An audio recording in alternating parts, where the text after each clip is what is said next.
खुलुमबाय दिनैनि Bodoland इंखं television studio हलाव आं मलेन बसुमतारी दिनैनि मोनाबिलिनि गाहाय रादाबफोराव दं। बिजिनियाव बर' रेबग्रा जथुमनि 38थि जोनोम सानखौ सानब्रैनि हाबाफारिजों खुंफुंनाया जागायबाय।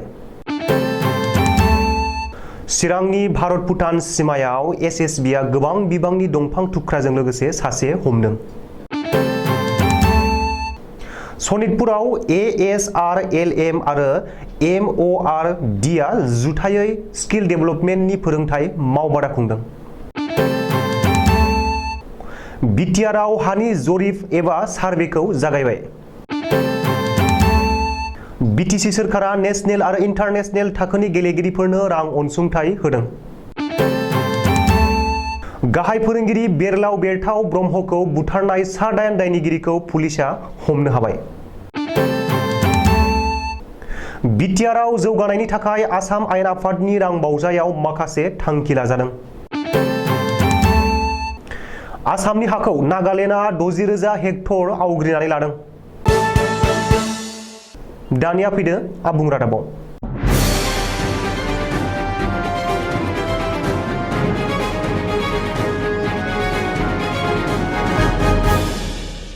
चिरां जिल्ला आरो बङाइगाव जिल्लानि सिमायाव थानाय बिजिनियाव रैमालि एकाडेमि बिएड फरायसालिमायाव बर' रेबग्रा जथुमनि 38थि जोनोम सानखौ सानब्रैनि हाबाफारिजों गाजा गोमजायै खुंफुंनो लानाया बृहस्पतिबारखालिनिफ्राय जागायबाय। सिगां बृहस्पतिबारखालि फुंनि 9 रिंगायाव आफादनि फिरफिला दैखांनायजों जागायजेनदोंमोन। बे फिरफिला दैखांनायखौ बर' रेबग्रा जथुमनि गागि आफादगिरि राजेन बसुमतारिया बिरहोदोंमोन। बे खाबुआवनो राजेन बसुमतारिया गावनि बिबुंथियाव बर' रेबग्रा जथुमनि मावथांखि आरो मावनो गोनां फोरनि सोमोन्दै गुवारै बुफ्रुलांदोंमोन। बेनि उनाव नैथि हाबाफारि बादियै बर' रेबग्रा जथुमनि लेङाइ आफादगिरि सारदा प्रसाद मुसाहारिया रुंसारिमोननो बावनायखौ आलारि बाथि सावनानै जागायजेनदोंमोन। सारदा प्रसाद मुसाहारिया बे खाबुआवनो गावनि बिबुंथियाव बुंदों दि आथिखालाव बर' रेबग्रा जथुमाव रावबो मुंख्लं जायाखै आरो बेखायनो बर' रेबग्रा जथुमनि जायफोर सोद्रोमामोन दंमोन एबा जायफोरा रुंसारि जालांबाय बिसोरनि आत्माखौ गोसोखांनानै बिबार बावनाय जायो होननानै बुंदों। बेनि उनाव हाबाफारि बादियै मोनसे गेवलां मेल खुंनाय जायो। बे गेवलां मेलखौ आफादगिरि राजेन बसुमतारिया दैदेनदोंमोन। बर' थुनलाइ आफादनि लेङाइ आफादगिरि डक्टर दिननाथ बसुमतारिया बेखेवगिरि आलासि महरै बाहागो लानानै मेलखौ बेखेवनानै होयो। बे खाबुआवनो डक्टर दिननाथआ गावनि बिबुंथियाव बुंदों दि आथिखालाव बर' रावा 8थि फारियाव हाबनायनि उनाव बर' रेबग्रा जथुमनि मावलांनाय खामानिफोरा जोबोरैनो बाख्नायथाव। लोगोसे बर' रेबग्रा जथुमनि जोहै गोबां गोदान थुनलाइगिरि आरो लिरगिरि जोनोम जाबाय। नाथाय अब्लाबो लिरगिरिमोनहा बान्था मोननो थाखायल' बिजाबखौ लिरनो नाङा आरो बयबो गावबा गावनि मोन्दांथिफोरखौ लाइसियाव रादाब बिलाइयाव जेरावनो मोनो बेवहायनो लिरनानै दिन्थिनांगौ होननानै बुंदों। बृहस्पतिबारखालि बे हाबाफारियाव बोसोनगिरि पद्मश्री डक्टर मंगलसिं हाज'वारि, गागि लिरगिरि आरो बिजिरगिरि राखाव बसुमतारिमोनहाबो बाहागो लादोंमोन। मख'नो गोनांदि बे हाबाफारियाव गासै गांब्रै गोदान बिजाबफोरा बेखेवजादोंमोन। आनन्द औवारिनि दावबाय बिजाब बुहुमनि फुं बालिदिप, नैथियाव गितिका बसुमतारिनि जिउ दैमानि गाथोन, थामथियाव प्रतिमानन्दि नार्जारिनि गोदान मुगानि आइजो आरो समाजारि बिबान, ब्रैथियाव बेनु दैमारिनि रायथाइ खन्थाइ बिहुं। बेनि उनाव आफादनि इसिङारि सावरायनाय आरो नेहाथारिनि रिपर्टफोरखौ आफादनि सिङाव सावरायनाय जायो। चिरां जिल्लानि भारत भुटान सिमायारि ओनसोलनि रुनिकाटा फरेस्ट रेन्जनि बेन्दोंआव 3 नं उदालगुरि हाग्रा ओनसोलनिफ्राय 6 नं एसएसबि जी कम्पानिनि मोनसे पेट्रलिं हानजाया गोबां बिबांनि दंफां थुख्रा हमनो हादों आरो लोगोसे सासे हमदों। गासै सिजारनि बेसेनखौ 32 लाख रांनिबो बांसिन जागोन होननानै मिथिहोदों। हमजानाय सुबुंनि मुंखौ रबिन हाज'दा होननानै मिथिहोदों। बेनि उनाव गासैबो सिजारखौ रुनिकाटा फरेस्ट रेन्ज अफिसाव गथायबाय होननानै एसएसबिनि सुलुङाव फोरमायदों। आसामाव साख्रि मोनै लेखा गोरों जानानै थानाय माखासे लाइमोन सेंग्रा सिख्लाफोरनो सि ट्रेडिं प्राइभेट लिमिटेडआ गाहाम सुबिदा होदों। मख'जाथावदि दिनै सनितपुर जिल्लानि तेजपुराव आसाम रायजोआरि थांना थानायनि सुबिदा ASRLM आरो भारत सरकारा गामियारि जौगाथायनि नाजानायाव गामि ओनसोलनि लेखा गोरों बेखार सेंग्रा सिख्ला लाइमोनफोरखौ लानानै गाव गावनि आथिङाव गसंथानो हानायनि आदब खायदा एबा स्किल डेभेलपमेन्टनि थाखाय DDIGKY नि गेजेरजों रां लायै मुं थिसननाया जागासिनो दं।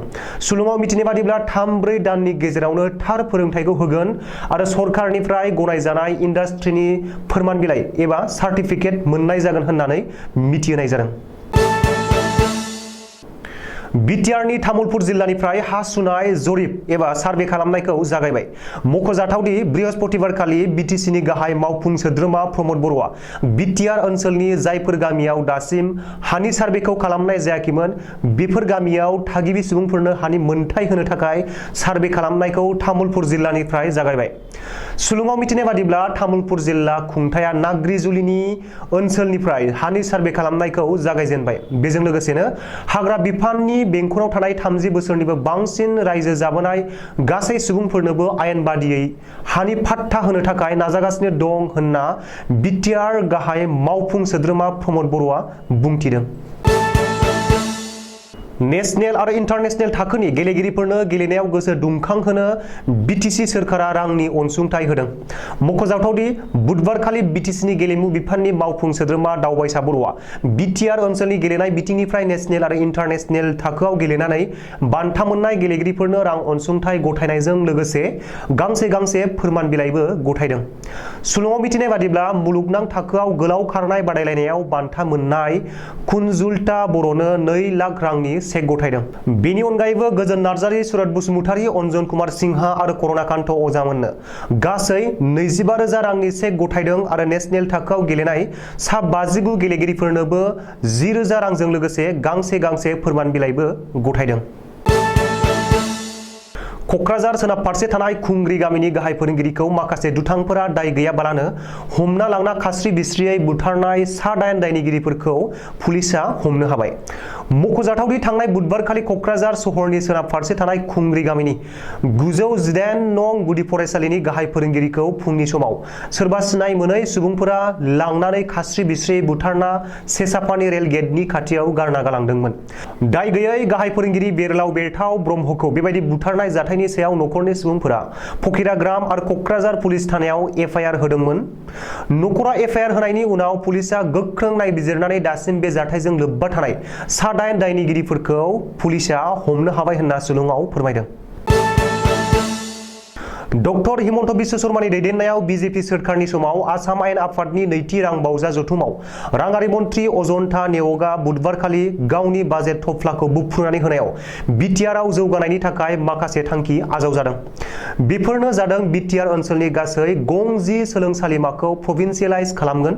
नैथियाव क'क्राझार सोरखारि फरायसालिमाखौ मुलुगसोलोंसालियाव फोजौनाय जागोन। थामथियाव क'क्राझाराव केन्सार हस्पिटाल लुफुंनाय जागोन। ब्रैथियाव तामुलपुराव मेडिकेल कलेज गायसंनाय जागोन। बाथियाव उदालगुरि जिल्लायाव सलमारा आन्धेरिघाट खैराबारि फानेरि टंला लामाखौ आसाम माला आसनिनि जोहै फोसाबनाय जागोन। दथियाव क'क्राझार जिल्लानि रुपसि बिरखं गाथोनखौ आपग्रेडेशन खालामनाय जागोन। आसाम आयेन आफादनि नैथि रां बावजा जथुमनि थामथि सानाव आसाम सोरखारनि केबिनेट मन्त्रि अतुल बराया बुधबारखालि सदनाव मिथिहोदोंदि आथिखालाव आसामनि हाखौ नागालेन्डआ गासै 60,000 हेक्टर आवग्रिनानै लादों। बे बिथिङाव हेंथा दोलोनि दैदेनगिरि कंग्रेस एमएलए देबब्रत सयकियाया सोंलु खालामदोंमोन। बेनिनो फिननाय होनानै मन्त्रि अतुल बराया मिथिहोदों बे जेंनाखौ सुस्रांनो थाखाय मोन्नैबो रायजो आरो मिरु सोरखारनि गेजेराव माब्लाबाबो 3 खनायारि सावरायनाय जाफेराखै होननानै लिरनायजों फोरमायबावदों मन्त्रि अतुल बराया। 52,945.56 हेक्टर हाया हाग्रामा ओनसोल आरो आद्रा 281.93 हेक्टर हाया आबाद मावनो हानाय भिजिआर होननानै मन्त्रि अतुल बराया बुंबावदों। सोरखारि सुलुङाव फोरमायनाय बादिब्ला जरहाट जिल्लानि 19,651.29 हेक्टर हाग्रा ओनसोल आरो 255.33 हेक्टर भिजिआर हा लोगोसे बेबायदिनो घलाघाट जिल्लानि 36,294.27 हेक्टर हाग्रा ओनसोलखौ नागालेन्डआ आवग्रिनानै लादों। बेबायदिनो शिबसागराव 4,000 हेक्टर हाग्रा ओनसोल आरो 23.90 हेक्टर भिजिआर रेभिनिउ हाखौ नागालेन्डआ आवग्रिनानै लादों। सराइदेव जिल्लायावबो 2.70 हेक्टर रेभिनिउ हाखौ आवग्रिनानै लादों। मन्त्रि अतुल बराया बुंबावदों दि बेनि थाखाय आसाम सोरखारा गोजौसिन बिजिरसालियाव PIL होखांबाय, नाथाय दासिमबो बिजिरनाय मोनथ'नाय जायाखै। दिनैनि रादाबा एसेनोसै। गोजोन्थों।